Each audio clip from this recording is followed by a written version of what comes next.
I'm not a capitalist at heart. I'm a monarchist. As long as cash gets to be king. Plain old cash is probably the single most important part of your portfolio. Most of the home gamers I talk to don't know this. I hear from people all the time who tell me they're fully invested, meaning every dime of their money that's earmarked for investing is in stocks, and I blanch. It takes my breath away. And whenever someone tells me that they think this is a good thing, I have to say, please, cash, my friends, is what makes everything else possible. I would never, ever have less than 5% of my portfolio in cash. I would try to get up to 10% after the market's taken a tumble. Cash is flexibility. When the market gives you an opening to start a position in a stock you want to buy, or more, you want to buy more of something you already own, you need to have some cash on the sidelines in order to purchase the stock. Otherwise, you're going to have to sell something you already own on the fly or use margin, meaning borrow from your broker. And that's something I never recommend doing, as I told a caller earlier in the show. It's too risky.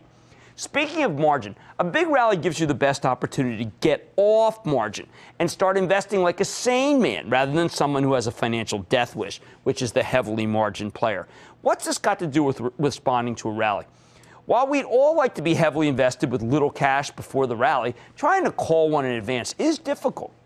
But the best time to raise cash, which many of you must do if you're fully invested, and the rest of you should want to do, is right after a rally. Whenever you sell to raise cash, and we'll talk about that after the break, you'll get a much better deal after the rally. But listen, I'm not just saying that rallies are a great time to raise cash. I'm saying I believe it's essential to raise cash after a rally or during one. I don't care how much you like your stocks, not selling something to raise cash when the market makes it easy for you to do is downright reckless. Remember, I'm telling you it's reckless. The quality of your stocks isn't even part of this equation, okay? You can buy them back later with the cash you raise. That's the point. This is called trading around a position. The next time things go sour, you'll have that terrific pile of cash you hoarded up during the rally. And you'll be able to buy the things you really did like that got too high, and you'll buy them on weakness at your price. This isn't about getting a great deal. It's about protecting yourself. Now, if raising cash is essential, spending it is prohibited.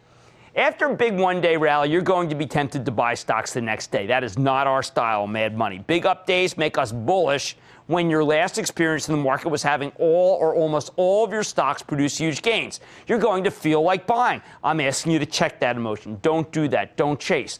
I want you to take advantage of rallies. But when you buy stocks the day after they've just gotten huge markups, you're letting the rally take advantage of you.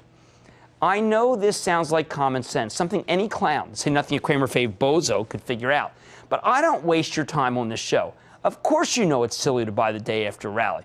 You know it right until the time comes, and then you start pulling the trigger because you get swept away by your emotions. You need the playbook. You need rules to prevent yourself from getting swept away and making mistakes you're going to regret later. So please, if you want to buy a stock and the market has just had a remarkable run, do me a favor and tell yourself, oops, I missed it. Just say you missed it. Take a pass. It's the smartest thing you can do, and it will save you a lot of pain. Here's the bottom line. 2 rules for rallies. Raise cash and no buying.